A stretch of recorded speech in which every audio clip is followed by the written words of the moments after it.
Hello दोस्तों, आपको अपने चैनल एम ए ज्ञान स्टडी में स्वागत है। तो चलिए दोस्तों, आज के इस वीडियो के तहत हम आपको मैथ का इम्पोर्टेंट ऑब्जेक्टिव क्वेश्चन लेकर आए हैं और आपको इन इम्पोर्टेंट ऑब्जेक्टिव क्वेश्चन को ध्यान से समझना है और समझने की कोशिश करना है। तो चलिए हम एक एक पॉइंट को बताते हैं और सभी ऑब्जेक्टिव क्वेश्चन को हल करने की कोशिश करते हैं। तो पहला ऑब्जेक्टिव क्वेश्चन आपके सामने स्क्रीन पर दिखाई दे रहा है। तो चलिए, क्वेश्चन है कि दो वास्तविक संख्याओं के बीच कितनी वास्तविक संख्याएं होती है।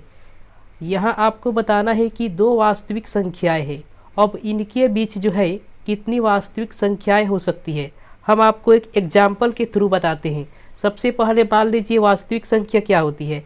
वास्तविक संख्या कहने का मतलब है कि उसको परिमेय भी कर सकते हैं, परिमेय भी कर सकते हैं और अपरिमेय भी कर सकते हैं। अपरिमेय और परिमेय संख्याओं के जो संग्रह होते हैं उसको वास्तविक संख्या कहते हैं। अब इतना बात आप जानते हैं तो यहाँ समझने की कोशिश कीजिए कि परिमेय संख्या जिसको हम p बाटा q के रूप में लिख सकते हैं, यानी 0 हो गया, 2 हो गया, 3 हो गया, 4 हो गया, 5 हो गया, माइनस में 6 हो गया, यानी जितनी सारी संख्याएं हम लिख सकते हैं वे सारी क्या हो जाती है, परिमेय संख्या होती है। क्योंकि इसको हम p बाटा q के रूप में लिख सकते हैं। तो यहाँ पूछा है कि दो वास्तविक संख्या है, तो कहने का मतलब है हम लेते हैं 0 और 1 लेते हैं। अब इनके बीच हम देखते हैं कितनी वास्तविक संख्याएं हैं। तो यहाँ देखिए 0.1 हम लिख सकते हैं, 0.01 लिख सकते हैं, 0.001 लिख सकते हैं, यानी जितना चाहे उतना हम लिख सकते हैं। तो दो वास्तविक संख्याएं जो होती है, दो वास्तविक संख्याओं के बीच जो होती है अनगिनत, अनगिनत आपको याद रखना है, अनगिनत वास्तविक संख्याएं होती है, यानी जिसको हम अनंत बोलते हैं। अनंत मतलब यह आपको चिन्ह याद रखना है, इसको इन्फिनिटिव बोलते हैं या हिंदी में अनंत बोलते हैं। तो इसका राइट आंसर देखिए, इसका राइट आंसर है ऑप्शन नंबर डी, अनगिनत। दो वास्तविक संख्याओं के बीच अनगिनत जो है वास्तविक संख्याएं हो सकती है। चलिए अगला क्वेश्चन की तरफ चलते हैं। अब देखिए कह रहे निम्नांकित में कौन बहुपद नहीं है। आपको देखकर बताना है कि कौन बहुपद नहीं है। अब यहाँ देखिए, हम आपको एक बात बता देते हैं कि बहुपद जो होता है वो क्या होता है। तो किसी भी पद को, यानी किसी भी पद को बहुपद कहते हैं यदि वह उसकी घात, उस पर चर की घात जो है अऋणात्मक, अऋणात्मक कहने का मतलब है कि निगेटिव नहीं हो। जैसे में x का जो पावर लिखते हैं ना, 2 लिखते हैं, x का पावर 3 लिखते हैं, यह जो है x के पावर -3 नहीं होना चाहिए, -2 नहीं होना चाहिए, यानी ये सब नहीं होना चाहिए। यहाँ देखिए, इसको हम 0 का क्या लिख सकते हैं, 0 गुना x लिख सकते हैं। अब x के पावर 0 को भी लिख सकते हैं, ये भी माइनस वाला नहीं है। अब यहाँ देखिए x के पावर -2 लिख सकते हैं, नहीं लिख सकते हैं क्योंकि यह ऋणात्मक हो गया। तो ऋणात्मक होने की वजह से ऑप्शन नंबर सी इसका राइट आंसर हो जाएगा। तो देख लीजिए ऑप्शन नंबर सी बहुपद नहीं है। चलिए अगले क्वेश्चन की तरफ चलते हैं। अगला जो क्वेश्चन बोल रहा है, यानी जो 4x स्क्वायर माइनस 9y² का गुणनखंड होगा। तो गुणनखंड निकालने के लिए क्या करेंगे, 4x स्क्वायर माइनस 9y² लिखेंगे ऐसे। अब लिखने के बाद इसको हम ऐसे लिख सकते हैं 2x इसका होल स्क्वायर, पूरा का स्क्वायर लिख सकते हैं।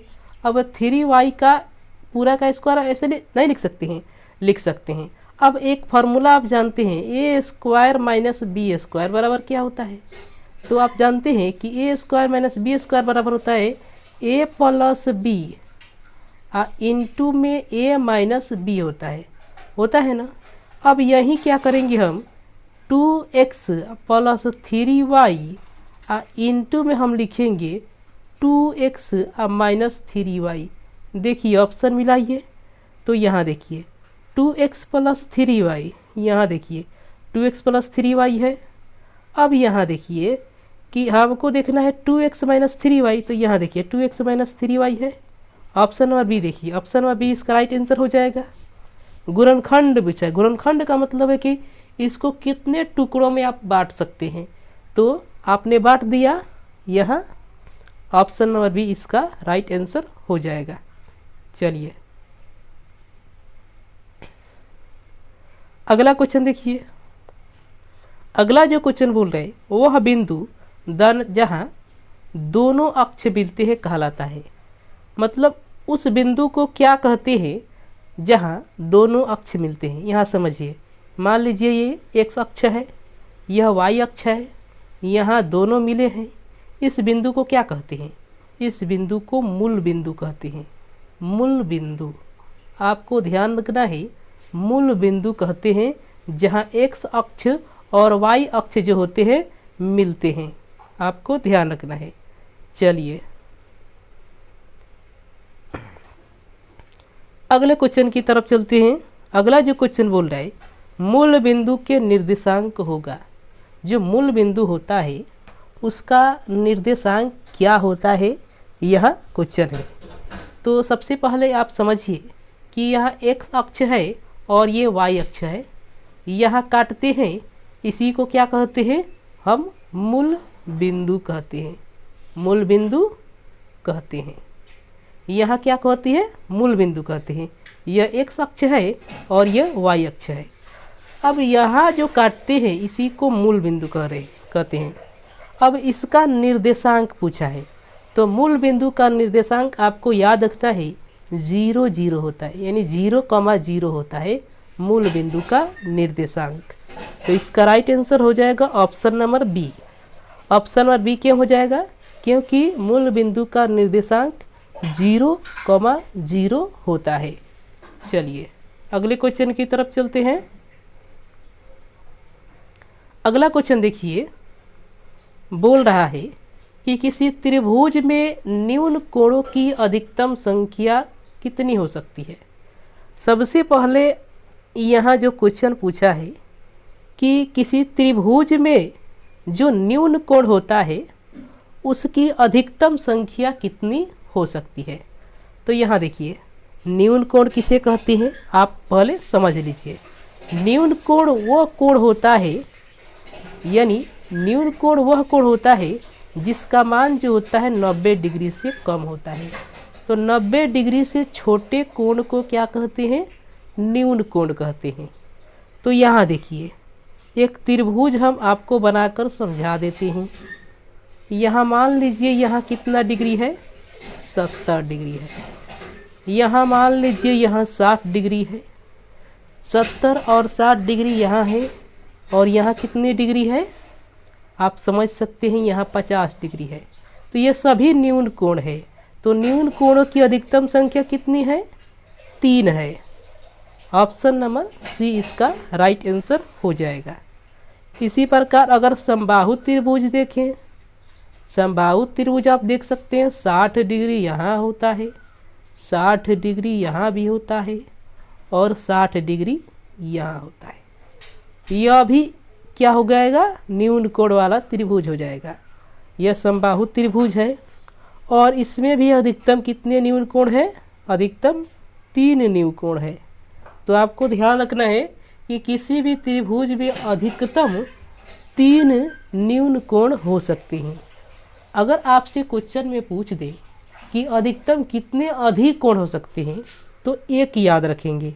अधिक कोणों की संख्या अधिकतम 1 हो सकती है। अब अधिक कोण क्या होता है यह भी समझ लीजिए। 90 डिग्री से जो ऊपर वाला कोण होता है उसको अधिक कोण कहते हैं। 90 डिग्री से ऊपर के कोण को अधिक कोण कहते हैं, और किसी त्रिभुज में अधिक कोण की अधिकतम संख्या 1 हो सकती है। लेकिन न्यून कोण जो होता है, यहाँ देखिए, इसकी अधिकतम संख्या 3 है। ऑप्शन नंबर सी इसका राइट आंसर। चलिए आप समझ गए होंगे। यहाँ आइए, कह रहे समबाहु त्रिभुज के प्रत्येक कोण की माप होती है। समबाहु त्रिभुज जो होता है उसके प्रत्येक जो कोण होते हैं उसकी माप पूछ रहा है। तो समबाहु त्रिभुज देख लीजिए, इसकी प्रत्येक भुजा क्या होती है?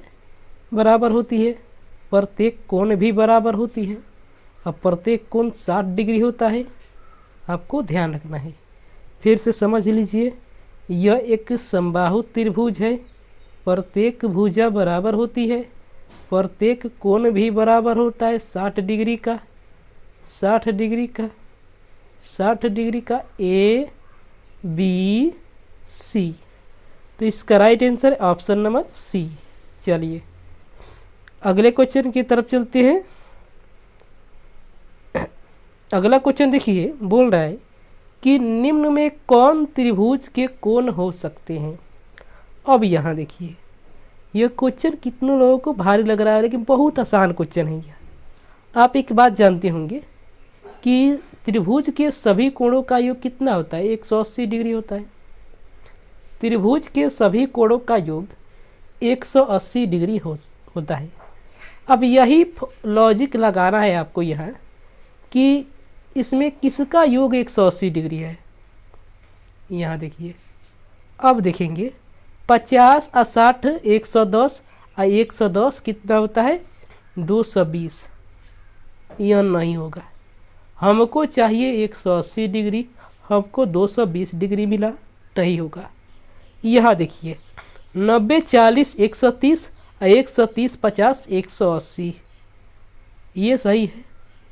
अब यह 120 और 60 कितना 180, 180 40 220, ये भी नहीं होगा। 60 80 कितना होता है, 60 और 80 140, 140 45 185, ये भी नहीं होगा। तो हमको सिर्फ और सिर्फ मिला ऑप्शन नंबर बी, जिनके सभी कोणों का योग 180 डिग्री है। तो यही जो है किसी त्रिभुज का कोण हो सकता है, क्योंकि हम जानते हैं कि किसी भी त्रिभुज के तीनों कोणों का योग 180 डिग्री होता है। 180 डिग्री जो होता है त्रिभुज के तीनों कोणों का योग होता है, आपको ध्यान रखना है। चलिए इतना बात आप समझ गए होंगे। अगला जो क्वेश्चन बोल रहा है, एक गोला आप देख सकते हैं, गोला, उसका पृष्ठीय क्षेत्रफल का सूत्र पूछा है। तो सूत्र क्या होता है, 4 पाई स्क्वायर होता है, 4 पाई स्क्वायर। यहाँ आर जो है त्रिज्या है, ऑप्शन नंबर ए इसका राइट आंसर हो जाएगा। चलिए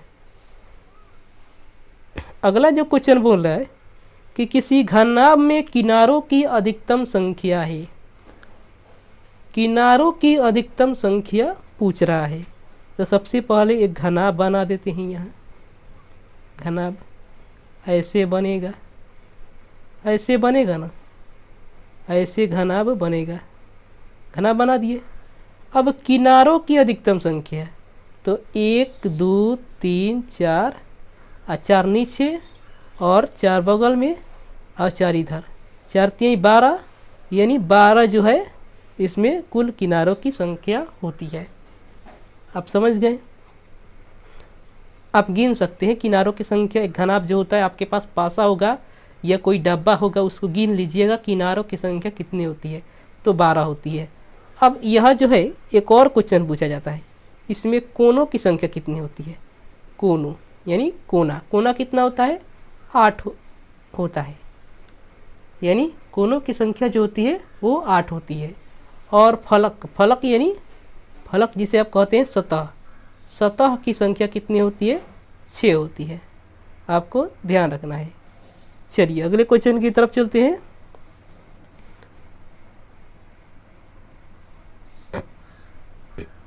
अगला जो क्वेश्चन बोल रहा है 7 9 7 5 9 9 18 6 8 9 का परिसर है। परिसर निकालने का सूत्र होता है, परिसर जो निकालते हैं वो सूत्र होता है अधिकतम, अधिकतम, अधिकतम माइनस न्यूनतम, न्यूनतम, यानी अधिकतम में से न्यूनतम जब घटाते हैं तो हमको क्या मिलता है, परिसर मिलता है। तो यहाँ देखिए अधिकतम क्या है 18 है और न्यूनतम क्या है 5 है। 18 में से 5 घटाएंगे 13 आएगा, 13 इसका राइट आंसर हो जाएगा। चलिए इतना बात आप समझ गए होंगे, क्वेश्चन में कुछ दम नहीं था। यहाँ वर्ग चिन्ह निकालना है। वर्ग अंतराल का वर्ग चिन्ह निकालने के लिए क्या करते हैं, तो वर्ग अंतराल जो होता है उसके वर्ग चिन्ह निकालने के लिए दोनों वर्ग अंतराल को क्या करते हैं, जोड़ते हैं, जोड़ के 2 से भाग देते हैं। अब क्या करते हैं, तो 25 31 कितना होता है, 56। 56 में 2 से भाग देंगे, कितना आएगा, 28। 28 इसका वर्ग चिन्ह हो जाएगा, ऑप्शन नंबर सी। चलिए अब आइए अगला क्वेश्चन है, प्रथम 5 प्राकृत संख्याओं का माध्य होगा। माध्य का सूत्र होता है सभी प्रेक्षणों का योगफल बटा सभी प्रेक्षणों की संख्या। तो कितने प्रेक्षण है, 5 है। अब प्राकृत संख्या प्रथम 5 क्या होगी, 1 2 3 4 5। इसी को जोड़ देते हैं, जोड़ लीजिए, 5 से भाग दे दीजिए। तो 5 4 9, 9 3 12, 12 2 14 1 15, 15 बटा 5, 5 3 15 और 3 आएगा आंसर, ऑप्शन नंबर बी देख लीजिए। चलिए अगले क्वेश्चन की तरफ देख सकते हैं, करे वह घटना जिसकी प्रायिकता 1 हो कैसी घटना कहलाती है। तो इसका राइट आंसर है ऑप्शन नंबर ए, निश्चित घटना कहलाती है। चलिए अगला क्वेश्चन देखिए, बोल रहा है कि x x + 2 x + 4 x + 6 और x + 8 का माध्य होगा। तो माध्य कहने का मतलब क्या है, सबको जोड़िए और भाग दे दीजिए, कितना से, 1 2 3 4 5 है, 5 है ना, 5 से भाग दिए, x + 2 x + 4 x + 6 और प्लस x + 8 बट्टा में 5।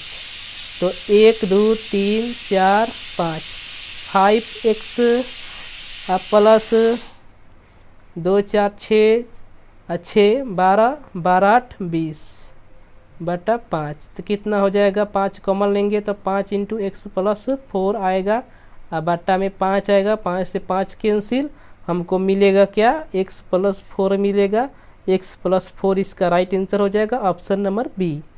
तो मुझे उम्मीद है कि सभी क्वेश्चन आपको जो है अच्छे से समझ में आया होंगे। तो चलिए दोस्तों, अगले क्वेश्चन के साथ आपको अगले वीडियो मिलते हैं, तब तक के लिए धन्यवाद।